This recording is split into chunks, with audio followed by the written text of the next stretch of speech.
নমস্কার, আজ আমরা দেখব অফিসিয়াল পর্চা, জমির অফিসিয়াল পর্চা কিভাবে বের করতে হয়, রেকর্ডের কাগজ কিভাবে বের করতে হয়। সবার প্রথমে বাংলা শিক্ষা ডট গভ ডট ইনে আমরা চলে আসবো। এটা আমি ডিসক্রিপশন বক্সে দিয়ে দেবো, আপনারা ওই লিঙ্কের মাধ্যমে চলে আসতে পারেন। প্রথমে এই ওয়েবসাইটে আসে আমাদের যেটা করতে হবে, প্রথমে সাইন আপ করতে হবে। আপনাদের যদি সাইন আপ করা থাকে তবেই কিন্তু সাইন আপ ইন করা সম্ভব। সাইন আপ করার জন্য আমরা সাইন আপে ক্লিক করলাম। ক্লিক করার পর আপনাদের সামনে নতুন একটা পেজ ওপেন হবে। এখানে হচ্ছে পাবলিক রেজিস্ট্রেশন ফর্ম, এই ফর্মটা যথাযথ পূরণ করে দিতে হবে। এখানে ফার্স্ট নেম লিখবেন, এখানে মিডিল নেম, আর এখানে লাস্ট নেম লিখবেন। এখানে গার্জিয়ান নেম লিখবেন, এখানে অ্যাড্রেসটা বসাবেন, আর এখানে ইউজার টাইপ সিটিজেনশিপ রাখবেন। মিউনিসিপ্যালিটি এখানে লিখবেন, এখানে লিখবেন পিএস, এখানে লিখবেন ডিস্ট্রিক্ট, এখানে পিন নাম্বার, এখানে অ্যাড্রেসটা যখনই ইমেল অ্যাড্রেসটা যখনই দেবেন তখন কিন্তু ইমেল আইডি তো ওটিপি যাবে।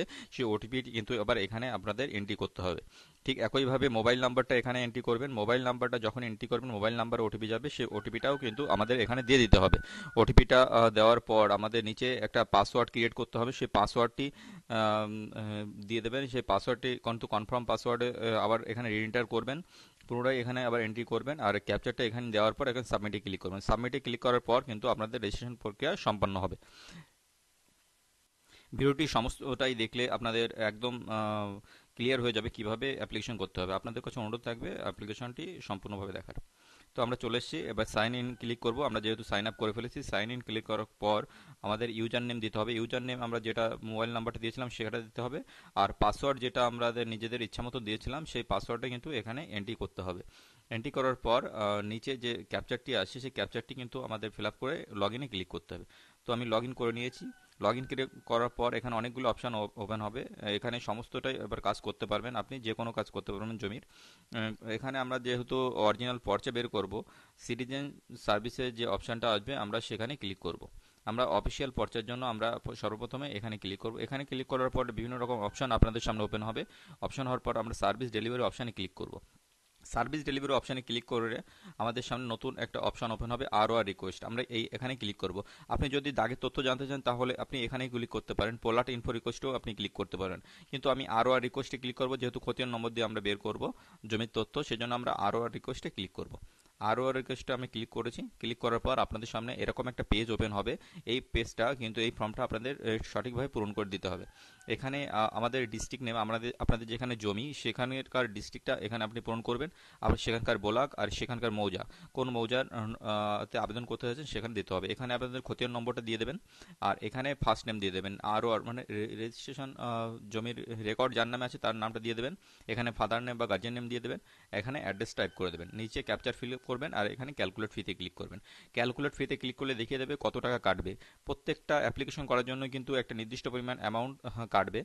তো আমি ফিল আপ করে নিচ্ছি। ফিল আপ করে নেওয়ার পর ফিল আপ করে নেওয়ার পর আমি ক্যালকুলেট ফিতে ক্লিক করছি। ক্যালকুলেট ফিতে ক্লিক করলে দেখিয়ে দেবে এই কত টাকা কাটছে। আমার এই অ্যাপ্লিকেশনের জন্য প্রসেসিং ফি হিসাবে 20 টাকা কিন্তু কাটবে।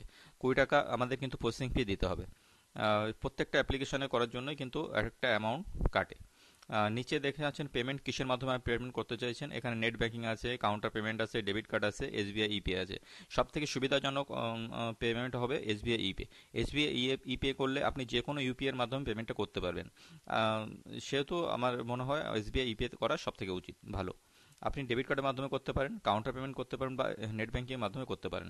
যেহেতু আমি এসবিআই ই পেমেন্টের মাধ্যমে পেমেন্টটা করব, যে কোনো ইউপিআই, ফোনপে, গুগল পে, যে কোনো মাধ্যমে আপনি পেমেন্টটা করতে পারেন। এসবিআই ই পে ক্লিক করার পর আমি কন্টিনিউতে ক্লিক করলাম।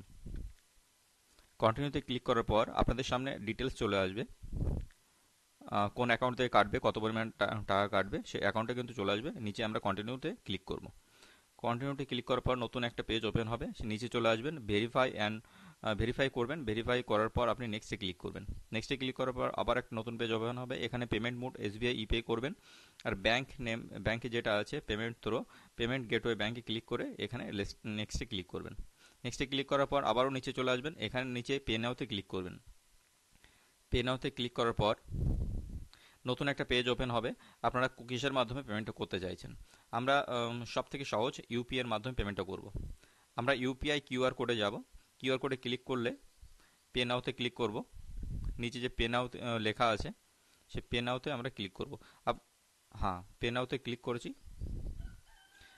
আমাদের সামনে নতুন একটা কিউআর কোড জেনারেট হয়েছে। আপনারা ফোনপে, গুগল পে, যে কোনো ইউপিআই এর মাধ্যমে এটা স্ক্যান করে পেমেন্ট করে দিতে পারবেন। পেমেন্ট করার পর আপনাদের সামনে এরকম একটা চালান ক্রিয়েট হবে। সেই চালানের সব থেকে গুরুত্বপূর্ণ জিনিস, এই চালানটা যে জিআরএন নম্বরটা আছে, আপনারা এখানে দেখতে পাচ্ছেন জিআর নম্বরটা। এই জিআর নম্বরটা কিন্তু অবশ্যই নোট করে রাখবেন, আর এই আইডেন্টিফিকেশন নম্বরে অবশ্যই এটা নোট করে রাখবেন। কারণ আপনার অফিসিয়াল পর্চা যখন ইস্যু হয়ে যাবে, তখন প্রিন্ট আউট করার জন্য বা বের করার জন্য কিন্তু এই দুটো জিনিস অবশ্যই লাগবে। এই দুটো জিনিস যদি হারিয়ে যায়, তাহলে নতুনভাবে অ্যাপ্লিকেশন করা সম্ভব বা খোঁজা সম্ভব যে আপনার অ্যাপ্লিকেশন নম্বরটা কত ছিল। সেটা যদি বলেন তো অন্য একটা ভিডিও বানিয়ে দেবো। তো যাই হোক, এটা আমরা নোট করে রাখবেন। নোট করে রাখার পর যখন ইস্যু হয়ে যাবে, তখন আবার এখানে সিটিজেন সার্ভিসে আসবেন। এখানে জিআরএন এ সার্চ করবেন। সার্চ করার পর আমাদের সামনে লোডিং হবে। লোডিং হওয়ার পর এখানে রিকোয়েস্ট টাইপ, আমরা কিসের জন্য অ্যাপ্লিকেশন করেছিলেন এটা লিখে দেবেন। আরও রিকোয়েস্টে এখানে জিআর নম্বরটা এন্ট্রি করে দেবেন, আর এখানে অ্যাপ্লিকেশন নম্বরটা এন্ট্রি করে দেবেন। অ্যাপ্লিকেশন নম্বরটা এন্টার করে ক্যাপচার দেওয়ার পর সাবমিটে ক্লিক করবেন। তো যাই হোক, আমি এন্ট্রি করে দিচ্ছি। এন্ট্রি করে দেওয়ার পর সাবমিটে ক্লিক করবেন। ভিডিওটি ভালো লাগলে অবশ্যই শেয়ার করবেন, সাবস্ক্রাইব করবেন। দেখেছেন এখানে চলে এসছে আমাদের ডিটেলস। আপনি দেখতে পাচ্ছেন এখানে নিচে সমস্তটাই চলে এসছে। আমি নিচে ক্লিক করলাম। কন্টিনিউতে ক্লিক করার পর দেখেন আমার কিন্তু যেটা অ্যাপ্লিকেশন করেছিলাম তো সেটা কিন্তু আমাদের সাইন কপি বেরিয়ে গেছে। এরকম ভিডিও পেতে হলে অবশ্যই চ্যানেলটিকে সাবস্ক্রাইব করে দেবেন। আপনি ডাউনলোড পিডিএফ করে কিন্তু পিডিএফ ডাউনলোড করে নিতে পারেন এবং প্রিন্ট আউট করে নিতে পারবেন। ভালো থাকবেন, ধন্যবাদ।